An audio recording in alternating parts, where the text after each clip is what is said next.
ছাত্ররা যে কাজটা করেছে জনমানুষের মধ্যে তারা হিরো হয়ে গিয়েছিল। আমরা যখন 90-এর গণ আন্দোলনের কথা শুনি তখনও আমরা জানি যে তারা আন্দোলনই করেছিলেন, পরবর্তীতে খুব কম সংখ্যক ছাত্র নেতাই পরবর্তীতে রাজনীতিতে ঢুকে তারা আর ছাত্র নেতাদের কথা তারা তাদের মতো করেছিলেন এবং সমস্ত ছাত্র আন্দোলন থেকে কিছু নেতা বের হয় তারপরে সবটাই। কিন্তু এইখানে আমরা দেখেছি যে তারা আলাদা রাজনৈতিক প্ল্যাটফর্ম তৈরি করেছেন, দল তৈরি করেছেন এবং তারা নানা ধরনের এরকম সমালোচনার মুখে পড়েছেন।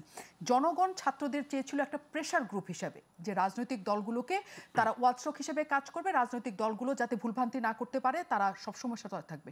এই যে দল গঠন করে ফেললো, এতেও কি জনগণ হতাশ হয়েছে কিনা বলা কঠিন। প্রথম কথা হচ্ছে জনগণকে আমরা কিভাবে ডিফাইন করছি, আমরা জনগণের বক্তব্য কিভাবে পাচ্ছি। এই যে জনগণ এভাবে চেয়েছিল তাদের, আমার কাছে যথেষ্ট ডেটা নেই। আমি ইভেন যে জনগণকে আমরা দেখি আমাদের মতো যারা educated middle class and above, যারা কথাবার্তা বলেন সোশ্যাল মিডিয়াতে, এর মধ্যে কিন্তু দুই রকম মতামত আমি দেখেছি। এদের যখন রাজনৈতিক দল তৈরি হয়নি তখন কাউকে কাউকে দল তৈরি করুক, তারা এটা চেয়েছেন, এটা হয়েছে এবং সাফল্যের নজির আমাদের খুব কাছাকাছি আছে। আসামে নাগরিকত্বকে নিয়ে কেন্দ্র করে স্টুডেন্টদের অল আসাম স্টুডেন্টস ইউনিয়ন আসু, এদের একটা সফল মুভমেন্টের পর তারা রাজনৈতিক দল করে কিন্তু আসামের প্রাদেশিক পরিষদ নির্বাচনে ক্ষমতায় চলে গিয়েছিলেন এবং মানুষ তাদেরকে ওভারওয়েলমিংলি ভোট দিয়েছিল। সো আমাদের কাছে এই উদাহরণ আছে যে একটা সফল আন্দোলনকে, জনপ্রিয় একটা আন্দোলনের পর আপনি দল করলে সফল হতে পারেন। সো এটা একটা দিক আছে এবং সেখানে 33 বছর বয়সে প্রশান্ত মোহান্ত মুখ্যমন্ত্রী হয়ে গিয়েছিলেন।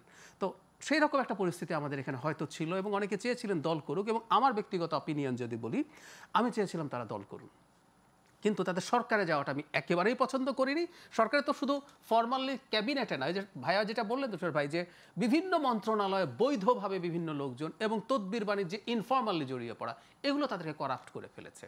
তারা যদি একদম আইসোলেটেড একটা দল তৈরি করতে পারতেন, তারা যদি এই ক্ষমতার লাভের গুড় যদি তারা খেতে যেতে না চাইতেন, তাহলে তাদেরকে দিয়ে একটা দল তৈরি হতে পারত। এবং আমি এটুকু বলি, তাদের যখন দল তৈরি করেছেন আমার একটা এক্সপেকটেশন ছিল, খোলাখুলি যদি বলি, সেটা হচ্ছে এরকম। ধরুন এখন বিএনপি ওভারওয়েলমিং মেজরিটি নিয়ে আছে, আওয়ামী লীগের অ্যাবসেন্স আছে এবং আমি ভবিষ্যতের জন্য রাজনৈতিকভাবে চাই আমি যেন ফেরত না আসে, রাজনৈতিকভাবে তাকে চাই।